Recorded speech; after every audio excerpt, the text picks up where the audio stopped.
I used to have a beautiful home here with me and my husband and my 2 children. And unfortunately, 2015, my house was burned down. 2016, my husband came and passed away with high stress and, thinking about how we're going to start all over again. And then 2017, the flood came, Hurricane Harvey, and destroyed the rest of the stuff we were trying to save from the house. So come on in. And there was a time I couldn't trust people. A lot of people came through and said they're gonna help, and they never showed up again. Didn't want to trust anyone again.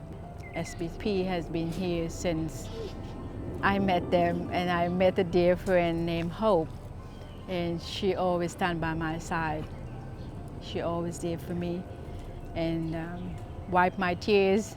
Maybe, sometimes she probably had to change her shirt because I always cry on her shoulders. But I was so happy to have her in my life. Living in this kind of condition every day, in the heat, in the elements, it's really difficult. Oh, that's my cereal. I keep it in there so it stays fresh, And, She is insanely resilient. I don't know how she does this every day. The worst part of any disaster isn't simply the physical destruction. With resources, homes can be rebuilt, but for once independent and autonomous American families who had achieved the American dream of home ownership, staring into the abyss of uncertainty with no clear path forward, puts them at grave risk of being pushed beyond their breaking point. It changes you.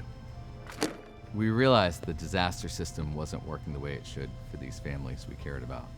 It had to change, and we had to change it. SBP doesn't just focus on rebuilding, although we rebuild very well.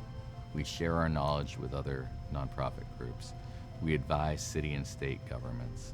And we work on legislative and policy changes that are going to make disaster recovery work better for our country. And we're going to start construction next week. We don't and we can't do it alone. It's because of you, our volunteers, our donors, and our corporate partners that let SBP create a clear path so that our families can come home. I thought they was like God sent angels. God answered my prayer. To have some way back to live a better life, to know who I am, the value of my life, what's the purpose I was put here on this earth for.